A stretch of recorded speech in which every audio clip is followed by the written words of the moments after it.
हाथों से काम निपटाते हुए भी वाणी का पूरा ध्यान मानव पर लगा रहता।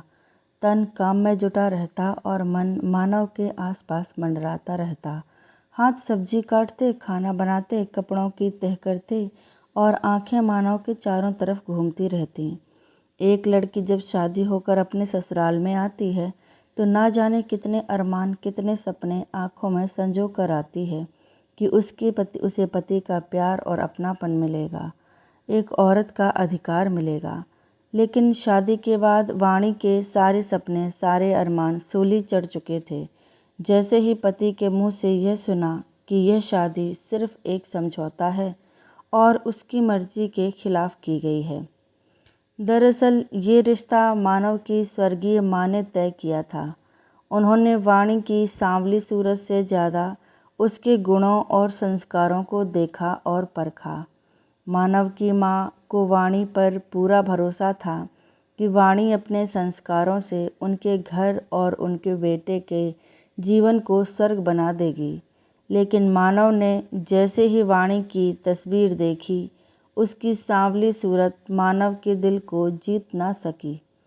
आखिर जीतती भी कैसे? भला तस्वीर में हम एक इंसान की सूरत देख सकते हैं, उसका निश्चल मन, उसके संस्कार, उसके गुण या उसके मन की सुंदरता नहीं। लेकिन मौत के दरवाजे पर खड़ी माँ को मानव मना न कर सका और दिल पर पत्थर रखकर यह शादी कर ली। लेकिन शादी की पहली रात ही उसे अस्वीकारने की बात सुनकर वाणी तो जैसे एक जिंदा लाश बन चुकी थी।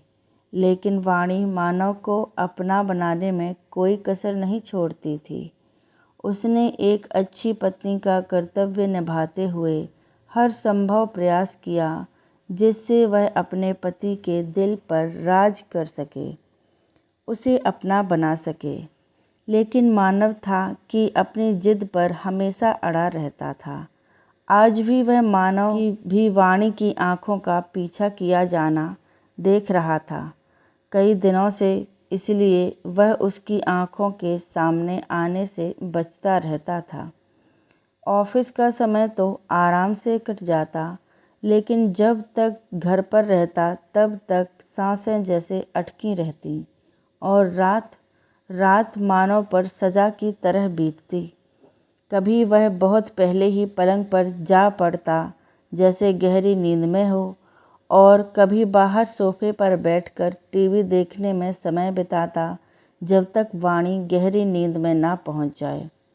और वाणी के सोने के बाद वह पलंग के आखिरी कोने में एक करवट पर पड़ा रहता।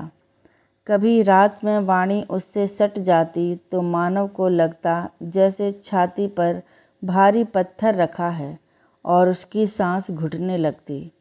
वह ना तो वाणी के हाथ पैर हटा पाता और ना ही सह पाता। अजीब कसमसाहट में रात गुजरती। जागते हुए पड़े रहने पर भी वह करवट बदलने से कतराता रहता। अपनी पीठ की तरफ वाणी की बेचैनी से उठती गिरती सांसों और बार बार बदलती करवटों की आहट सुनता रहता। कभी कभी उसको वाणी पर तरस भी आता। वह वाणी को पत्नी का सुख देना तो चाहता था, लेकिन ना जाने क्या चीज़ उसे रोक रही थी। दिन भर वह वाणी से मुक्त मन से हंसने बोलने और रात में एक अच्छा पति बनने के लिए अपने आप को मनाता रहता। लेकिन रात होते ही सारी हिम्मत चूक जाती। एक अव्यक्त उदासी, एक विरक्ति, एक चिंचिनाहट सी शरीर में फैल जाती। तन में, मन में एक बेकली तो उठती, लेकिन पता नहीं किसके लिए। अब तक मानव को बस इतना ही समझ आया था कि यह बेकली उस रिश्ते के लिए नहीं है जो घरवालों ने उसके साथ बांध दिया। और वह गैलरी में खड़ा होकर या छत पर घूमते हुए चांद से पूछता रहता, कहाँ है मेरा प्यार? मैं किसकी याद में इतना बेचैन रहता हूँ? बरसों वह चांद से पूछता रहा और उसकी चांदनी में अपना बदन जलाता हुआ महसूस करता रहा। माथे पर लिखी घर में आने के बाद भी मन किसी की तलाश में हर रात निकल पड़ता है और हर सुबह थका हारा लौट कर आता है, खाली हाथ। और उसे लगता वह उम्र भर तलाश में भटकता रहेगा और उम्र भर खाली ही रह जाएगा। फिर एक दिन एक आवाज़ कानों में खनक गई। बहुत दिनों तक उकताहट में ऊब चुके मानव को बचपन की बातों को याद करते हुए लंगोटिया यार बल्ली की याद आ गई और ना जाने क्यों मानव के दिल में एक अजीब सी सुकून की ठंडी छाया सी उतरने लगी। बल्ली उसका बहुत ही प्यारा दोस्त था। मानव ने उन दिनों की जान पहचान वाले लोगों के नाम याद किए। फ़ोन पर फ़ोन घुमाते हुए वह पुराने यार दोस्तों के बीच बल्ली की तलाश करने लगा और एक दिन वह बल्ली के फ़ोन नंबर तक पहुंच गया। उसने बल्ली को फ़ोन लगाया और एक आवाज़ कानों में खनक गई, हेलो। बल्ली के मर्दाने स्वर की जगह पर एक जनाने स्वर को सुनकर वह अचकचा गया। जी, यह बल्ली, मेरा मतलब है बलविंदर जी का नंबर है। हाँ जी, बलविंदर जी से बात हो जाएगी क्या? जी, वो तो नहाने गए हैं। आप कौन? उधर से जवाब के साथ ही सवाल आया। जी, मैं उसका बचपन का दोस्त मानव हूँ। मानव ने जवाब दिया। वो आते हैं तो मैं बात कराती हूँ, उधर के कोमल स्वर ने कोमलता से कहा और फ़ोन डिस्कनेक्ट कर दिया। बस कुल मिलाकर इतनी ही बात हुई, पर मानव के कानों में घंटियाँ सी बजती रहीं। दिल उस आवाज़ को याद करके धड़कता रहा।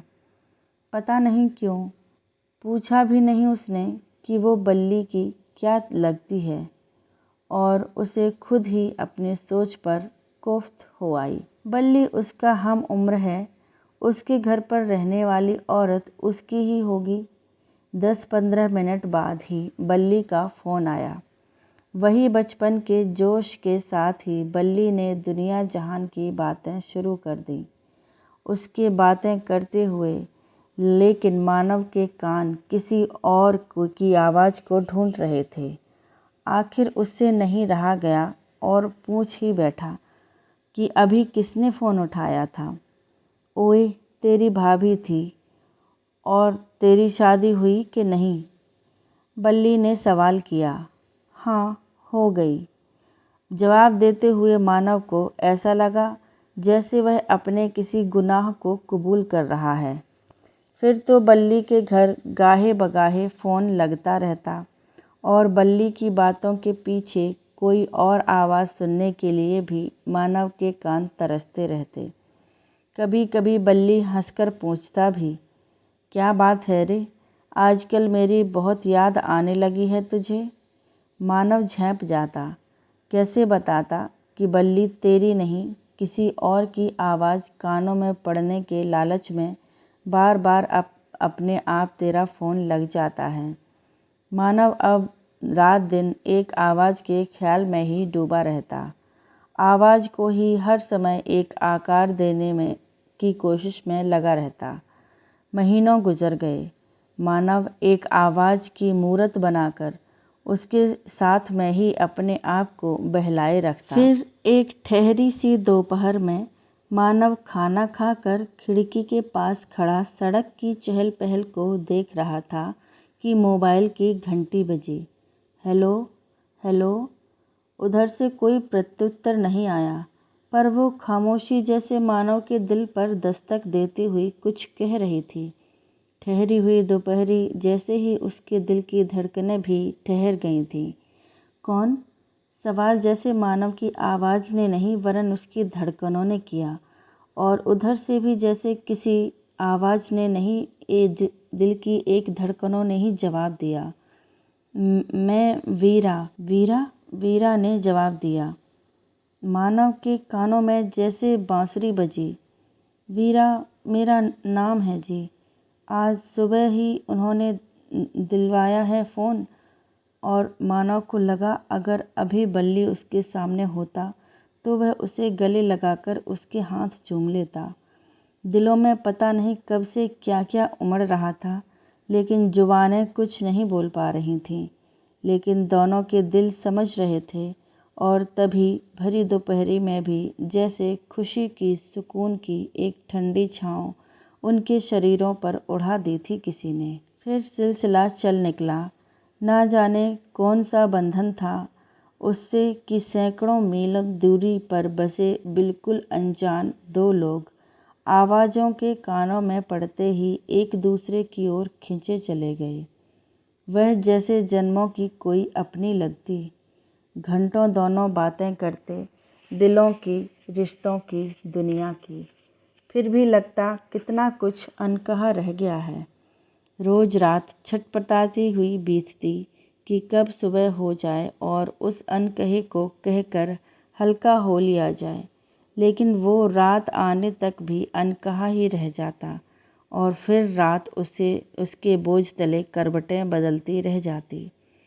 एक कोई ऐसा होता है जिससे बातें ही ख़त्म होने का नाम नहीं लेती, और एक कोई ऐसा होता है जिसके सामने आते ही भाषा भी गूंगी हो जाती है। वीरा मानव को लगता वो चिट्ठी है जो ईश्वर ने लिखी तो मानव के नाम थी, लेकिन पता नहीं किन अनाड़ी हाथों को पता लिखने को सौंप दी कि उसने मानव की जगह बल्ली के घर का पता लिख दिया। और वाणी वह चिट्ठी थी जो पता नहीं किसके नाम लिखी गई थी, पर गलती से उसके घर आ गई थी। उसे घर में रखा तो जा सकता है और पर पढ़ा नहीं जा सकता। अपनी चिट्ठी पढ़ने की आत्मीयता भरी जो खुशी होती है वह वाणी के साथ नहीं है। यह तो गलती से किसी ने मानव का पता लिख दिया तो किस्मत के डाकिये ने उसके घर में डाल दी। वीरा और मानव कभी अफसोस करते कि ईश्वर ने उन्हें एक दूसरे के लिए लिखा था तो पता लिखने में गलती क्यों कर दी। दोनों अफसोस और तसल्ली के एहसास में डूबते उतराते एक दूसरे की आवाज़ों को थामे हुए आगे बढ़ रहे थे, और फिर दोनों को ही पूरी शिद्दत से महसूस होने लगा कि अब सिर्फ आवाज़ सुनने और बात करने से ही मन को बहला कर रखा नहीं जा सकता। दिल अब आमने सामने मिल बैठने को करने लगा है। मानव ने बल्ली से कहा कि वह उससे मिलने आना चाहता है। बल्ली सुनते ही चहक उठा। अरे वाह मेरे यार, नेकी और पूछ पूछ, बस कपड़े भर और निकल आ। बस मानव ने बैग में कपड़े संभाले और निकल गया। मन सारे रास्ते बहुत ऊपर नीचे होता रहा। ना जाने क्या क्या सोचता रहा, पर सारी सोचों पर वीरा से मिलने की खुशी भारी पड़ रही थी। तड़के ही वह बल्ली के घर के दरवाजे पर खड़ा था। कितनी ही देर खड़ा रहा। दिल की हालत अजीब हो रही थी। हाथ बड़ी मुश्किल से कुंडी बजाने के लिए उठा। बल्ली ने देखते ही कसकर गले लगा लिया। बल्ली के चेहरे पर दिवाली के दिए जल रहे थे। यार गांव तो बहुत बदल गया है, मानव ने दीवान पर बैठते हुए कहा। और क्या, शहरों की हवा गांव की आत्मा में भी बहुत गहरे तक घुस गई है। बल्ली ने वीरा को आवाज़ लगाई पानी लाने के लिए। मानव का दिल धड़क गया। कुछ ही क्षणों में वह आवाज़ शरीर धारण करके सामने आ खड़ी हुई। जैसे ही मानव की नज़र वीरा पर पड़ी, उसकी पलक कुछ पल के लिए झपकना ही भूल गई। दूध सा गोरा रंग, लंबे घने काले बाल जो घुटनों तक आते थे, नीली आँखें जो ना जाने कितने समुद्र अपने अंदर समेटे हुए थीं, गुलाबी गाल और पूरा शरीर जैसे चांदनी में नहाया हुआ मालूम होता था। मानव ने उसको देखा तो बस देखता ही रह गया। बल्ली का ख्याल ना होता तो मानव शायद उम्र भर उस चेहरे से नजरें ही नहीं हटाता। जो आवाज़ इतनी अपनी लगती थी, उसका शरीर भी उतना ही अपना लगा। एक मीठी मुस्कान के साथ उसने मानव को नमस्ते किया, नज़र भर देखा और चाय लेने रसोई में चली गई। बल्ली और मानव बचपन की बातों में खो गए। दोनों का बचपन इसी गांव में बीता था। फिर आगे की पढ़ाई करने मानव शहर चला गया। फिर उसके माता पिता भी गांव का घर बेचकर शहर चले आए और वहीं बस गए। मानव की नौकरी लगी और वो भी तीसरे शहर में, और वह वहीं का होकर रह गया। और तब से गांव से उसका नाता ही टूट गया। यह तो एक आवाज़ थी जो उसे वापस उन्हीं गलियों में खींच लाई थी। मानव का एक मन बल्ली के साथ गप्पे हाँक रहा था और एक मन वीरा के आसपास घूम रहा था। वीरा ने आज मन लगाकर खाना बनाया था। बाहर रसोई घर से लगे हुए बरामदे में बैठकर सबने खाना खाया। बरामदे में ताज़ी हवा के झोंके आ रहे थे, जिनमें ना जाने कौन सी जानी पहचानी दिल खुश गंध थी कि मानव के दिल में रह रहकर एक उमंग हिलोर ले रही थी। यह ताज़ी हवा के झोंके पेड़ों से आ रहे थे या तनवीर की अपनी खुशी के कारण उठ रहे थे, क्या पता। तूने आज तक घर वैसा ही रखा हुआ है, पुराना ठेठ गंवाई, नया क्यों नहीं करवा लेता? मानव ने आम के पेड़ के पास मोरी में हाथ धोते हुए बल्ली से पूछा। नहीं यार, यही अच्छा लगता है, ज़मीन से जुड़ा हुआ। एक बार नया करवा लिया तो बस यादें ही बाकी रह जाएंगी। कुछ दिनों बाद नई ज़मीन लेकर एक पक्का शहरी मकान बनवा लूँगा, लेकिन इसे ऐसे ही रहने दूँगा। बल्ली ने खाट पर बैठते हुए कहा। सही है, घर और जगह तो वही अपनी लगती है जहाँ पैदा होकर बचपन बीता हो। बाकी घर और जगहें तो बस जीने के लिए समझौते होते हैं। मानव ने बल्ली की बात का समर्थन किया। दोपहर भर दोनों दोस्त बचपन की गलियों में घूमते रहे, यादें ताज़ा करते रहे। शाम को अचानक बल्ली को फ़ोन आया। उसके चाचे को दिल का दौरा पड़ा था। उनका बाल बच्चा कोई था नहीं, लिहाजा बल्ली को ही निकलना पड़ा था। माफ़ करना यार वीर, जाना बहुत ज़रूरी है, नहीं होता तो कभी न जाता, लेकिन चाचे के मेरे अलावा कोई नहीं है। चाची तो रो रो कर बेहाल हुई जा रही है। पड़ोसियों ने अस्पताल में भर्ती तो करवा दिया है, लेकिन सुबह तक शायद पास के शहर बड़े अस्पताल ले जाना पड़ेगा। बल्ली ने बैग में अपने एक जोड़ा कपड़े संभालते हुए कहा। तो मैं भी तेरे साथ ही चलता हूँ, स्टेशन से ही कोई ना कोई गाड़ी मिल ही जाएगी। मानव अपने सूटकेस उठाने लगा। पागल हुआ है क्या? उसका हाथ रोकते हुए बल्ली ने उसकी सूटकेस वापस रख दी। कल भर की तो बात है, परसों सुबह ही तो लौट आऊँगा। तू कहीं नहीं जाना। मानव एक अजीब से संकोच और एक अजीब रोमांच से एक साथ भर गया। रात 8 बजे 2 रोटियां खाकर बल्ली चला गया। मानव उसे स्टेशन छोड़ आया। वापस आकर घर की चौखट पर पैर धरते ही मानव का दिल इतनी ज़ोर से धड़कने लगा कि मानव ने सोचा कि कहीं उछलकर बाहर ही ना आ जाए। पैर मन भर भारी हो रहे थे। दरवाजे पर हाथ रखा तो वह खुला ही था। अंदर आकर मानव ने कुंडी चढ़ा दी। रसोई घर में बैठी वीरा उसकी राह देख रही थी।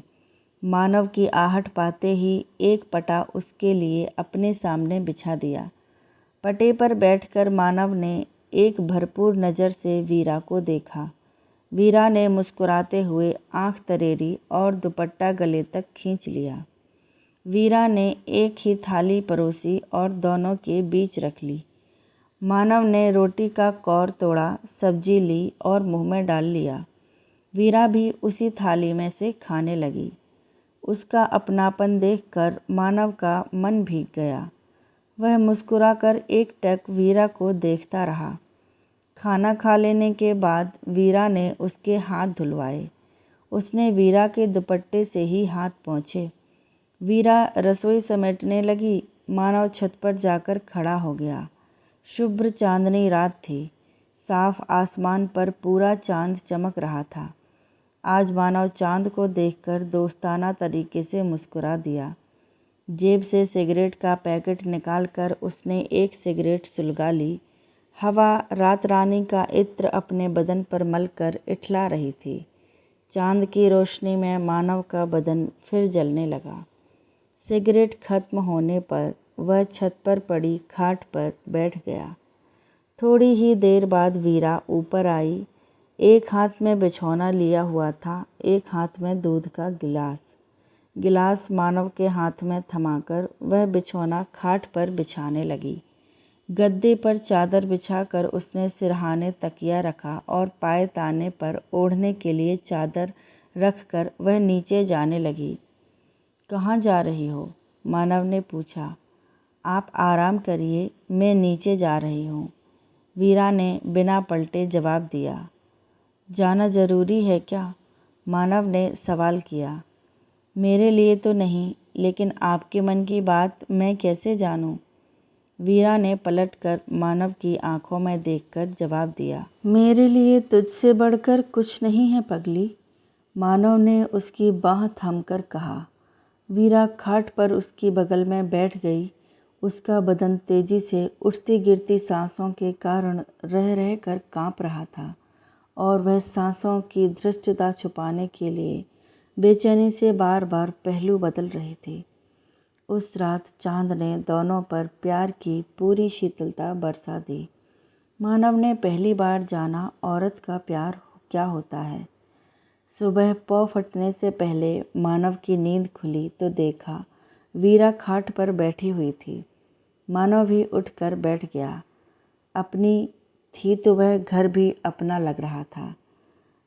दिन भर दोनों चहकते हुए साथ मिलकर काम करते हुए रात का इंतज़ार करते रहे। पहली बार जाना कि आदमी का हर काम में साथ देना कितना अच्छा लगता है। आपने आज सही मायनों में मुझे औरत बना दिया। वो बहुत अच्छे हैं, इतने अच्छे कि उनके साथ बस एक इज्जत ही दिल पर हावी रहती है। तो यह सब? वीरा की दिल से कही गई बात मानव के दिल में गहरे तक उतर गई।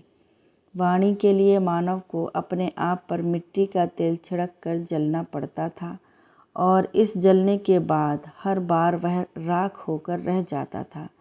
जैसे चूल्हे में जलती लकड़ी रोटी को आंच देकर पकाने में खुद राख होकर बिखर जाती है, वैसे ही वह भी राख होता रहता था। वह तो वही है, बस वाणी का साथ उसे लकड़ी बनाकर जलाकर राख कर देता है और वीरा ने उसे कुंदन बना दिया। तनवीर ने एक सिगरेट सुलगा ली। वीरा ने उस धुएं को गहरी सांस लेकर अपने सीने में भर लिया, क्योंकि उसमें मानव की सांसों की खुशबू थी। वह मानव का हर अंश अपने में समा लेना चाहती थी। दूसरे दिन बल्ली वापस आ गया। वीरा को लगा किसी ने उसे चांदनी की ठंडक के तले से उठाकर चिलचिलाती हुई जेठ की धूप में खड़ा कर दिया हो, लेकिन बल्ली ने उस रात मानव को वहीं रोक लिया। रात में वीरा ने दोनों के लिए खाना लगाया। दोनों दोस्त गप्पे मारते मारते कब सो गए पता ही नहीं चला। आधी रात को किसी खटपट की आवाज़ से मानव की आंख खुली। वह उठकर बाहर की तरफ आया, यह सोचकर कि कल जाने से पहले एक बार अपनी वीरा को जी भर के देख लूं, पर उसे क्या खबर थी कि यह रात उसकी आंखों पर बंधी सुंदरता की पट्टी को खोलने वाली थी। वह वीरा के कमरे की तरफ बढ़ा ही था कि अचानक उसके पैर ठिठक गए। उसने दीवार में बनी झिरी से झांक कर देखा तो कमरे में वीरा किसी गैर मर्द के साथ थी। यह नज़ारा देखकर उसके पैरों के नीचे से ज़मीन ही खिसक गई। उसकी आंखों के आगे अंधेरा छाने लगा और लगा जैसे वह अभी चक्कर खाकर गिर पड़ेगा। लड़खड़ाते कदमों से वह वापस कमरे में आ गया। उसे अभी तक अपनी आंखों पर भरोसा नहीं हो रहा था। सारी रात बस यही सोचने में निकल गई कि आखिर वीरा ऐसा कैसे कर सकती है। अब एक पल भी मानव के लिए वहाँ रुकना दुश्वार हो रहा था। लग रहा था जैसे किसी ने छाती पर बड़ा भारी पत्थर रख दिया है और उसकी सांस घुट रही है। उसके दिल और दिमाग में एक दर्द से सुन्न हो रहे थे। सुबह उठते ही वे बल्ली से विदा लेकर अपने घर की ओर निकल गया। अब बादलों की धूल छट चुकी थी। अब मानव को साफ साफ नज़र आ रहा था। एक तरफ वाणी जिसने उसको आज तक पत्नी का कोई सुख नहीं दिया, अधिकार न दिया, लेकिन वो फिर भी बिना किसी लालच, बिना किसी स्वार्थ, बिना किसी बदले के मानव की सेवा करती है। उसकी आंखों में रात दिन पति को पा लेने का इंतजार रहता। मानव को अब वो हर एक बात याद आने लगी। कैसे उसे हल्का सा बुखार होने पर भी वाणी सारी सारी रात उसके सिरहाने बैठकर उसकी सेवा में गुजार देती थी। और एक तरफ वीरा, जिसने इतना बड़ा घिनौना खेल रचा, उसकी भावनाओं से खेलती रही वो। अब मानव को समझ आया कि असली सुंदरता गोरा रंग या लंबे बाल नहीं होते, बल्कि इंसान का साफ निश्चल मन होता है। आज मानव को वीरा की सुंदरता से नफरत हो रही थी और आज वाणी की सांवली सूरत में उसे अप्सरा नजर आ रही थी। अपनी गलती का एहसास होते ही वह वाणी के पैरों में जा गिरा और बोला, बताओ वाणी, मैं क्या करूं? मैं तुम्हारा गुनहगार हूँ। मैंने तुम पर बहुत जुल्म किए, कभी तुम्हें पत्नी सुख, पत्नी का अधिकार ना दिया। अब तुम ही बताओ कि मैं पश्चाताप कैसे करूं? मानव की आंखों से झरते मोती उसके पश्चाताप को बयां करने के लिए काफ़ी थे। और आखिर वाणी उन मोतियों की निश्चलता को कैसे ना पहचान पाती? आखिर वह पत्नी जो थी, उसको तो आज के दिन का ना जाने कब से इंतज़ार था। रोते रोते बस वह इतना ही बोल पाई कि सुबह का भूला अगर शाम को वापस आए तो उसे भूला नहीं कहते। रोते रोते दोनों के एक दूसरे को गले लगा लिया। आज एक पत्नी की तपस्या रंग लाई, आज एक पति पत्नी का रिश्ता पूर्ण हुआ।